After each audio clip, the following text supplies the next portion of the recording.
So we have, some of the videos where we'll show you some challenging scenarios, and you can also contribute by, we'll ask you what should be done in those cases apart from the panelists. So my area, which was given to me, was to look into a intraoperative when you have a general dialysis or bag dialysis. How do we manage such scenarios? So you can have bag dialysis any stage. It can have during the nucleotomy, during the hydro procedure, during actual aspiration of a cortex, which is the I think most important risk factor, or cases with already having a dialysis or subluxation where you're trying to do a much more aspiration of cortex vigorously. Or sometimes we have seen that happens during the IL implantation or a subsequent IL rotation. You can have the dialysis happening. So I'll show you three scenarios and ask you what should be done at that particular stage. So this is one case. I'll be showing the video here. If you see the video carefully here. So this is a grade 3, grade 4 nucleus. I'm doing a good nucleotomy procedure. So you can see the nucleotomy being done quite effectively, completed. Now I'm doing a epicortical cushion aspiration. Just keep observing that. You can see that area of dialysis. Can you see that area of dialysis very clearly now? This particular area. Here you have the dialysis. इसमें जोरी नहीं है, so pointed में. So what should be done at this stage? Any comments from the house? People who have experience? Okay, I'll ask Dr. Rajendra Prasad to comment, sir. What should be done at this stage? Because we have a dialysis here. All right, you can come over there. I presume that you immediately stop the irrigation. There is a chance of, the machines have a reverse foot switch where you can, if the cortex is stuck in the irrigation aspiration port, you put it out, then come out after putting some viscoelastic inside, and then get a CTR ring ready, and then go forward. Okay, you mean to say press the reflex yeah, something, and that will detach the hole? Probably the rim of the capsule has been caught, and that's why it has pulled up the zonules. So we need to get the aspiration port free from the material inside, and then if it is not there, you can tease it out with a second instrument, and then before coming the probe coming out, you should put a viscoelastic dispersive, and then use a CTR ring to stabilize it, and then go further. Okay, here's a point. Dr. RP, can you suggest something? Definitely, because we'll have to wait and stop here and take out the phaco probe and then inject some viscoelastic. I think the best option would be to put a capsular hook here. So put a capsular hook, because this seems to be, it's not a the caught capsule, it's a the cortex which is adhered to the capsular fornix. It's not a caught capsular edge. It's an adherence of this. So that's why, because when you are pulling the cortex away, the capsular fornix is coming along with this. So Absolutely. The best in this situation is to put the iris. I think good observation. And this scenario normally happens if your initial hydrodissection was not good. If you do a good cortical cleaving hydrodissection, this will never happen, because the cortex will be loose and aspiration will be easier. So every step has the subsequent step making easier or harder. So this is what has happened. So what I'll be doing here, I'll not remove my handpiece abruptly. I'll remove my second instrument and inject the dispersive viscoelastic to fill the bag from here. It's not working from here, so that it will fill the entire bag with the dispersive viscoelastic. The bag will get inflated.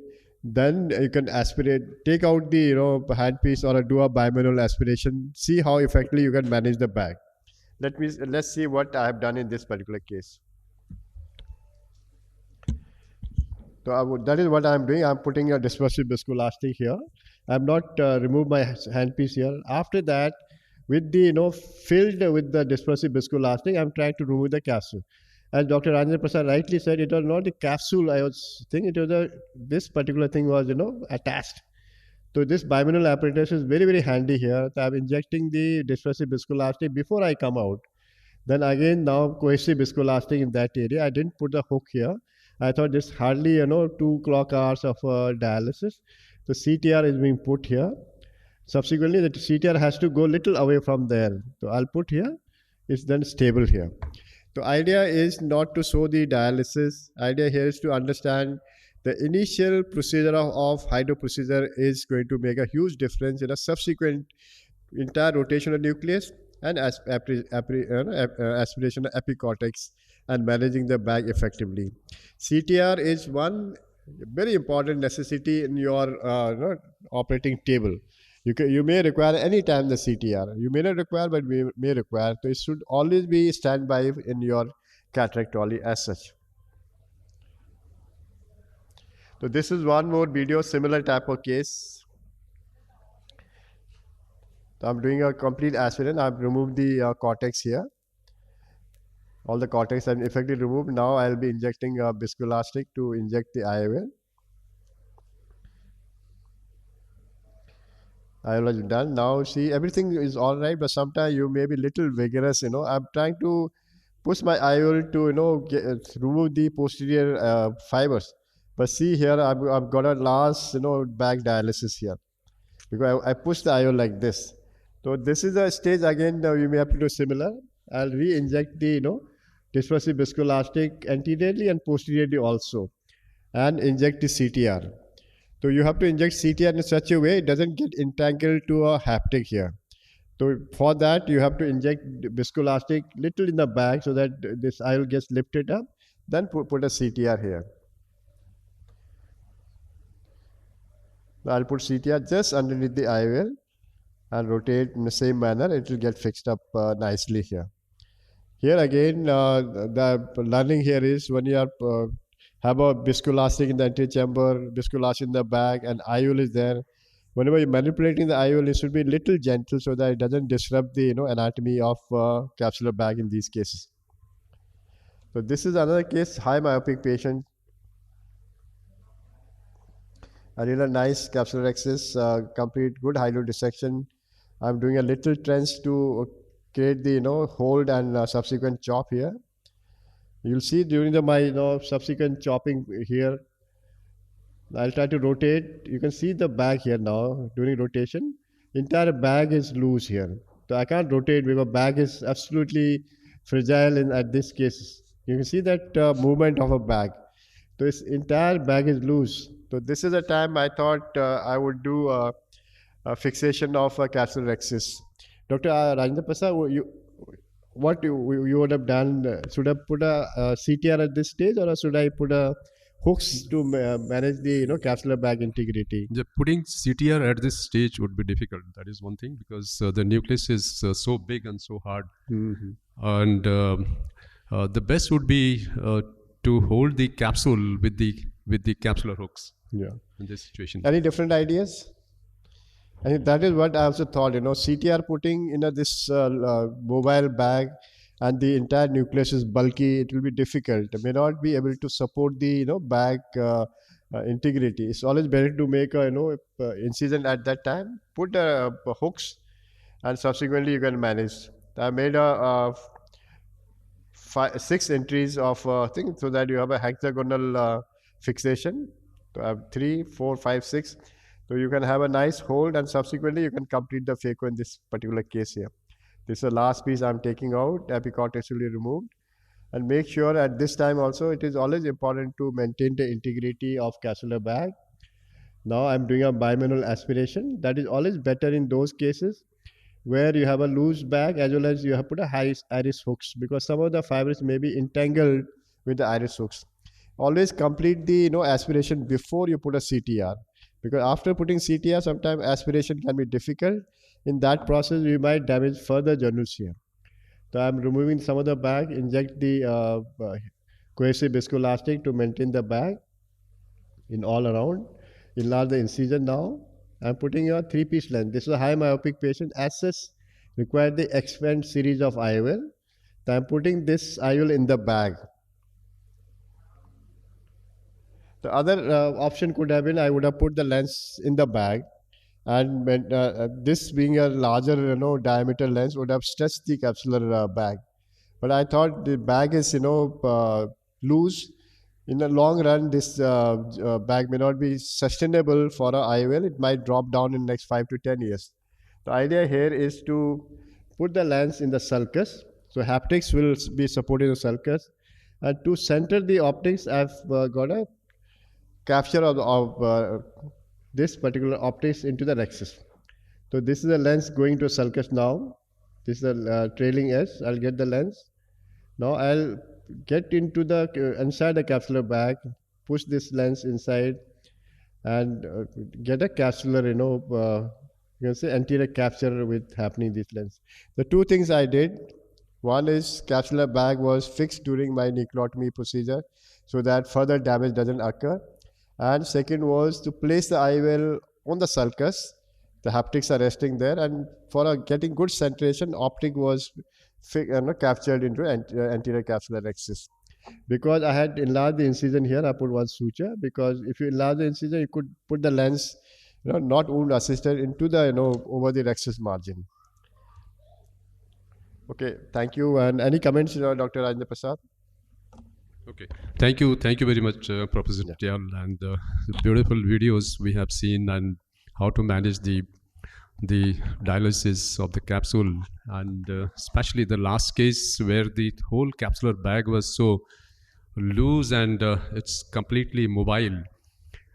These are the situation we get with a very hard cataract. That is one, like where you have the zonular weakness. Although you do not have the zonular dialysis at all, but the zonules are quite weak and quite stressed out zonules. You get the movement of the bag.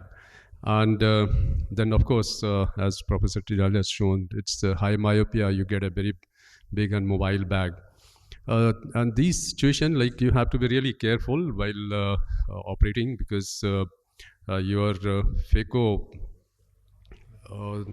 movement, like the phaco probe or any forces you are putting, may directly hit the capsule, because the capsule is flexible and it keep fluctuating anteriorly in these situations because the bag is big and loose.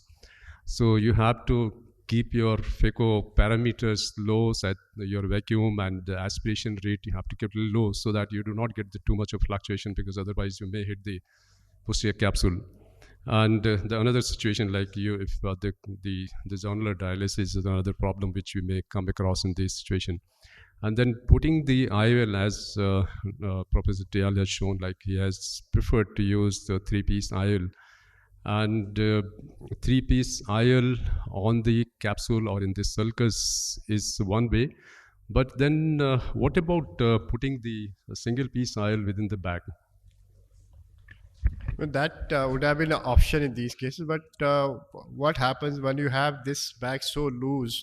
And ultimately, because of there must be some disease process. Maybe this is a myopic patient. There will be a myopic degeneration happening, and the bag will get contracted in subsequently, and the chances of a future dislocation is also there, like pseudo exfoliation cases. So I thought, why to compromise there? Always better to put on the sulcus, because even a bag gets little fibrous, it will not make a difference in this particular case. Very right. Yeah. So any question? Yes. If you see the hooks, capsular hooks are, people who use them, they have to be expert, because they are bulky and quite big, and sometimes putting those hooks are so difficult, you can damage further. Iris hooks are, they have a smaller area of, you can say, management, easy to put, easily manageable. Only thing, you make sure they are new hooks, they don't have a sharp edge. Don't use the very long reuse hooks, because they don't have a strength. Otherwise, iris hooks are very nicely can be placed. Only thing, you have to make sure iris hooks are placed little, posteriorly in that posterior limbal incision, so that they are parallel to iris plane. They don't tend the iris. That mistake we do, we make a little anterior incision, then it tends, and the chances of tear happen, because you have a lot of flow going on during phaco. And these days, the iris hooks, we are getting the blunt tip iris hooks also, because earlier we used to get very sharp tip iris hooks. You must have seen.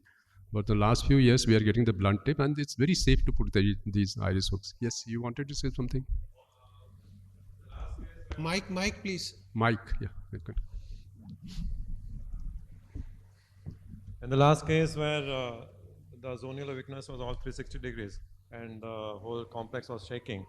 What I normally do is that there's something known as bimanual rotation in hydrodissection. So that the whole force is applied on the horizontal level, and the capsular zonules are not involved when you are doing a bimanual rotation in after hydrodissection. After hydrodissection, if you do with a single hand, you tend to pull the zonules wherever you are pushing. But here it is push and pull technique where it is rotated centrally without involvement of the capsule and the zonules. So it helps in maintaining the integrity of the complex. Yeah, right. Good point. So now, Sir, we'll go one ahead. point, sir. Sir. Yes. And sir told me we have to put that incision or insertion of the for behind the limbus, because not the limbus as much as possible while putting that iris retractor. And usually what I am doing is I don't know how much for the iris is inserted.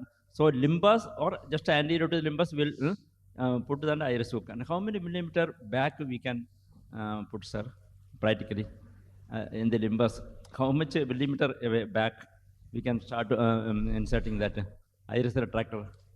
Point of entry. Point of Entry of entry. Point of entry, as professor has already said, like you keep little on the posterior limbus. Don't keep anteriorly. No, in limbus itself, posterior limbus. Posterior limbus. Not to go beyond 2-3 millimeter. You should not go. No. Posterior limb. Too far away also won't be good. Oh, little posterior. Little posterior. That's all. Yes, correct. See everybody. Too far away, then you won't be able to put also properly, because then iris will come into the surface. Actually. Thank you, sir.